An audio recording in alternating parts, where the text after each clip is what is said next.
You're listening to Veg Your Best. There has never been a more important time to be vegan. At Veg Your Best, I want to help you.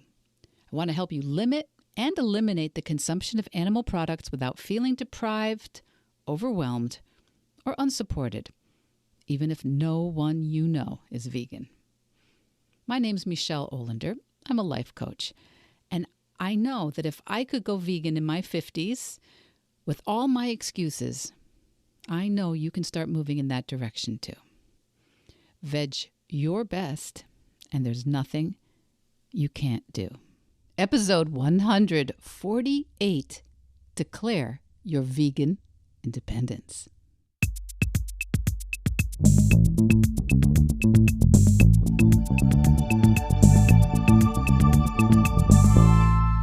Happy birthday, America. Happy 4th of July. Happy 4th of July. It's a holiday here in the U.S., and a good number of you are in the U.S. who typically listen every week. And for many of us, it's going to be, I'm recording this actually on June 30th in advance of this episode dropping on the 4th of July. And it's going to be a really long weekend because of the way the holiday falls on a Tuesday this year. And if you're in the Northern Hemisphere, don't let the long days fool you. The days are getting shorter.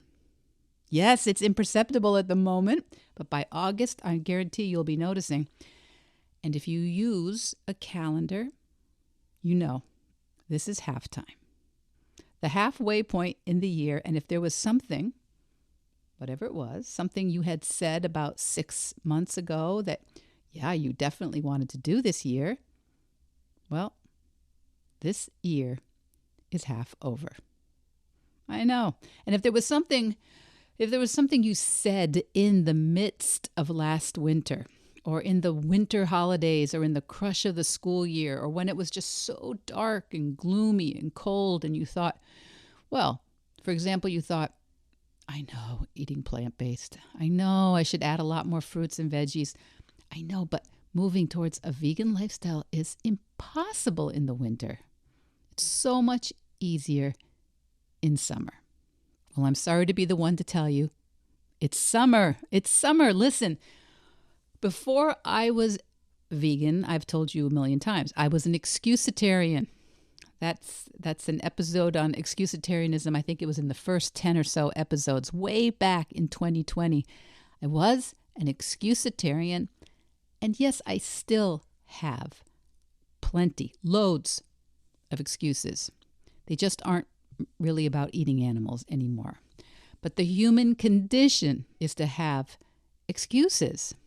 I mean, sometimes we call them reasons. Sometimes we call them explanations. Sometimes we call them, what else we call them? Justifications, apologies, alibis, defenses, rationales, pretexts, defenses, cop-outs.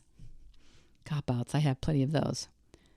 And there are reasons you may have these excuses. It's not that you don't have a reason. You know why you may still be regularly eating animals. You have excuses for why you're still possibly using animal products. I had plenty of excuses, explanations, justifications myself. But I just want to be here every week, every day, in some cases with Instagram and Facebook. I'm here to drip this in your ear. The idea that if you are someone that doesn't really want to eat animals, you really, really can start limiting those quantities of meat, dairy, eggs, and fish. You can start decreasing the amount you're currently consuming. You can start adding in whole grains and veggies and fruits and mushrooms and seeds. You can choose to take breaks like a meatless work week or a 30-day vegan challenge. Some of my clients even stop by eating certain animals or certain categories of animals. You know, none of us, really no one I know, eats every single animal, right? Or every single part of an animal. Many of you already don't eat offal, right? Offal, O-F-F-A-L. Most of you don't eat animal entrails, tripe and stomach, intestines, kidneys, livers. I've talked about it here before. As a young one, I used to eat pickled pig's feet. And sometimes when people tell me, Michelle, humans are really carnivores, and then I find out they don't eat sweetbreads, which is, I think, the pancreas, or they don't eat bone marrow or oxtails or brains. Yes, brains. I'm just not that impressed with their definition of Paleolithic carnivorism if they're only eating these particular clean cuts of animal in plastic wrapped boxes. So if someone tells me, Michelle, at this time in my life, I want to eat parts of dead animals, okay? I can't really argue with that. That's a decision. If someone tells me, for the time being, Michelle, I want to eat the secretions of animals, okay. I hear you, and I have no choice but to accept that, right? My little corner where I sit in the vegan world, what I'm here for is when people aren't actually comfortable with those statements. When people say, yeah, I know in a perfect world, I actually don't want to eat animals. I don't want to eat and drink their secretions. I really don't want that. But Michelle, what am I supposed to do? How is that even going to work? What would that look like? It sounds completely impossible and hard and no fun and inconvenient. And yeah, I know. My doctor has suggested I give it a try. And I know my family history, but I did. I tried it once. I just can't right now. I just can't. It's too much to take on. It's not like the only thing on my metaphorical plate right now. And of course, I get that. That's why Veg Your Best exists. There are millions of us who are eating animals, supporting industrial animal agriculture, voting with our dollars every single day for clothing and cosmetics and home furnishings and accessories. We're not doing it because we've thought about it and truly want to make those choices. We're doing it because we've always done it. We're doing it because we've always done it that way. We've numbed ourselves out about it. We've decided that it seems too daunting to change. And besides, isn't that really just the way it is? Isn't that just the way we do things? Isn't it the way we've always done things? My mom wasn't bad. My grandmother wasn't bad. You're not calling my culture or my tradition bad, are you? And I'm not.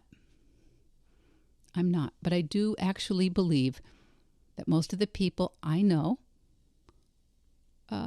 do not really want to eat animals and support the horrific treatment these animals experience in CAFOs. Do you remember CAFOs? Concentrated animal feeding operations. Most people I talk to, most people I know, they do not want to be eating abused animals from these companies, which results in all sorts of filth and illness and contributes to toxic wastes that pollute the environment and threaten human health. Most of the people I know and talk to every single day love animals. They love them. They'd stop their car in a busy street to allow a snapping turtle to cross the road, or try and nurse an injured bird back to health, or reunite a fawn with its mother. And like me, for 50 plus years before I changed, they continue to eat mass-produced industrial animal flesh and secretions, not because they're bad people, but because they can't even imagine how it could be different. They can't even visualize what they would do, how they would eat, what they would wear, what they'd sit on.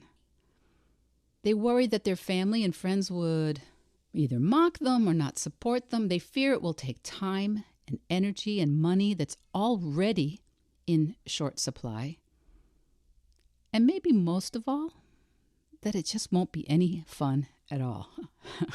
Because we say we need animal products for health or energy or strength, but what we mostly use those foods for, what we mostly use them for is distraction and fun or connection and celebration. And we also use that food as a sort of, I guess you'd say an unconscious dopamine hit when we're tired, tense, bored, when we're at loose ends.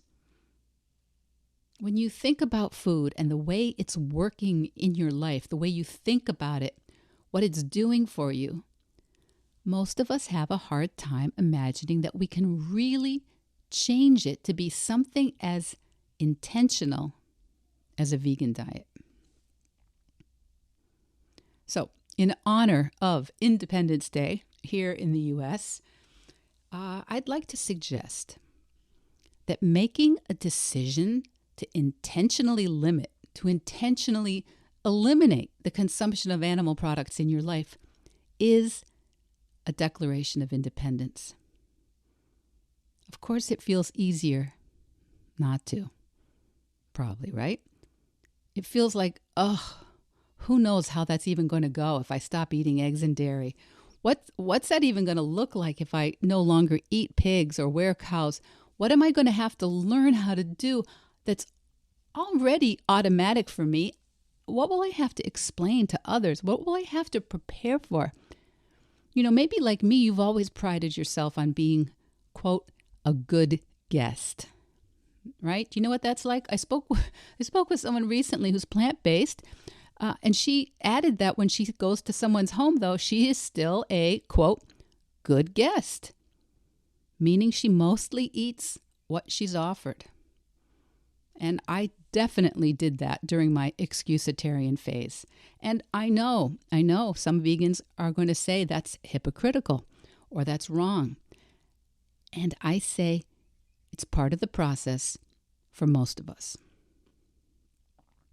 Most of us do not want to burn everything down to make things better.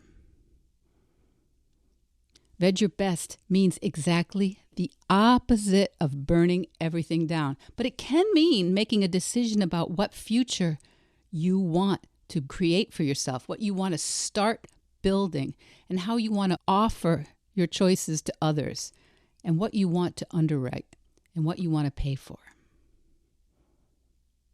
Now, so often I hear the point of view that, well, there are no perfect vegans, you know. You can't go through this life without having harmed any being.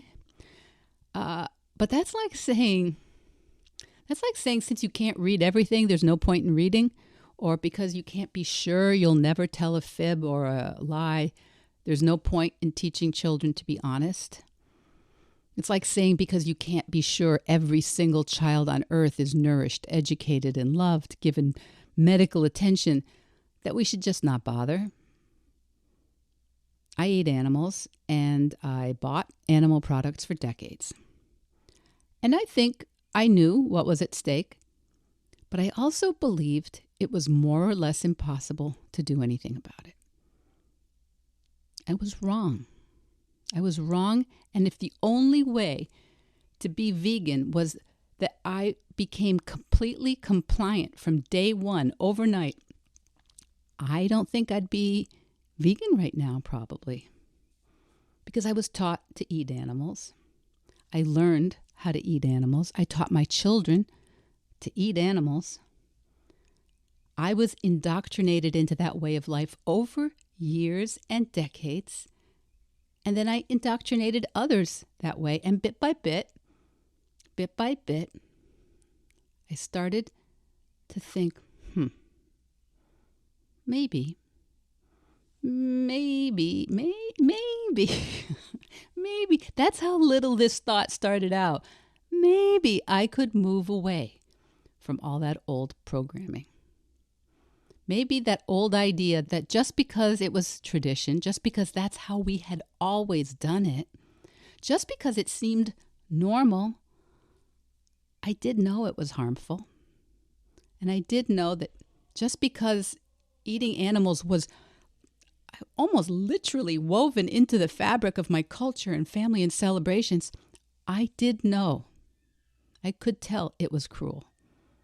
If you or someone you love is ready to start or restart or re-energize your vegan practice for your health, for our fellow earthlings, for our planet, please let me cheer you on.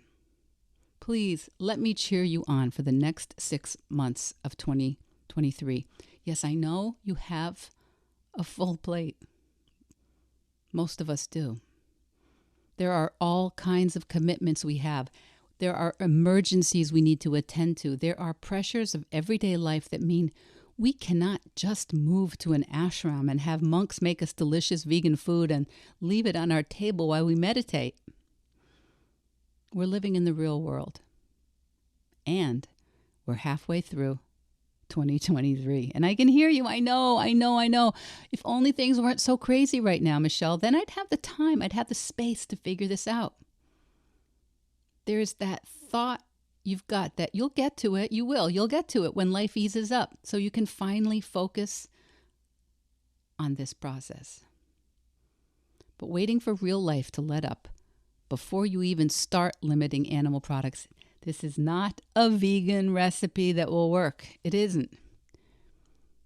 Being plant-based, creating a vegan practice is not, how do I say this? It's not going to be sustainable if you can only practice it under perfect conditions. Because the moment life picks up, and trust me, it will pick up. It always, always does. So will your old habits of eating meat and dairy, eggs, fish. Change, lasting change, that's when you learn how to incorporate your new vegan choices, your new plant-based choices, when you learn how to incorporate them with the challenges of your real life, your messy life, your overbooked, overwhelmed, under-resourced life.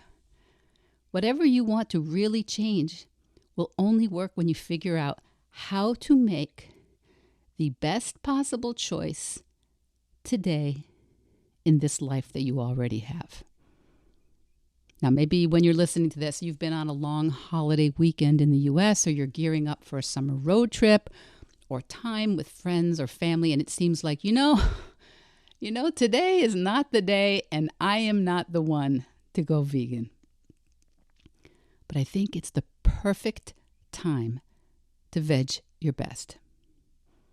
I think it's the perfect time, no matter what's going on, to practice some of the choices that are involved in it. Not some of the choices, not only of opting out of animal products, but of declaring your independence about yourself in all sorts of ways. Your real life is ultimately where everything you want will actually have to fit. Your relationships, your interests, your career, your loved ones, your health, your community, they all have to work in your real life. And to me, that's the beauty of coaching. Coaching is the best way I know to learn how to incorporate change into your real life, the life you have right now, with all its problems and all the people and all the paperwork and all the filing and all of it. I think coaching gives everyone who goes through with the structure and the accountability and the fun to help you bring more of what you value most into the life you already have. And it's not by burning it all down. It's not by running away or restricting and giving up what you have or doing without or leaving your friends and family, but by making friends with the power of small steps as you decide what you want. And you learn how to orient your life, continually orienting. You don't have one process, one book, one kit. You're always fine-tuning your life. And I can help you by vegging your best. Now, okay, if your doctor has told you or your loved one they need to make big changes towards a plant-based diet, yes, your doctor's told you, there are probably lab results, there's probably all kinds of science that's telling you the steps need to be bigger and more strategic. But even then, having a coach to help support the behavior change that's been prescribed by a physician, that can be one of really helping you move towards feeling independent and feeling agency on what you want to create in your health, and not to feel so much about limitation or restriction or dependence, which so many people feel when they've gotten a diagnosis that requires some changes like this. It's a cliche. I know, but vegans every single day say the same thing. The only regret is not having gone vegan long before. And as I record this today on June 30th, 2023, this is the last day of the annual Yulin Festival. And if you're interested at all in this podcast, you may know about the Yulin Festival. That, in brief, it's a tradition of torturing and eating what most Americans, most Westerners consider to be companion animals in our mindset. And I won't discuss details here, but it is an excellent example of how what one person or culture considers unconscionable treatment of an animal may be considered quite acceptable or necessary or culturally appropriate or traditional to another. And that's because of the thoughts we have. These are the beliefs we have. They've been wired into us, and we've practiced them depending on where we live or where we come from. And you know what? Many of us don't realize we can change those beliefs. We can rewire those beliefs. That is the magic of these human brains of ours, and it's the secret to the universe. It really is. When we can begin practicing this and reinstalling the thoughts we want in our brains, everything changes. And yes, it does feel artificial. It does feel cumbersome until it starts to feel easy, until it starts to feel normal. And you don't need me or anyone else to write that software in your brain. Coaches help you create the practice of writing your own software, writing your own operating system. So if your thoughts are, for example, that not eating meat, dairy, eggs, and fish is going to be hard, that it's going to be isolating and restrictive and no fun, yeah, I guarantee you behavior change in this area will feel terrible.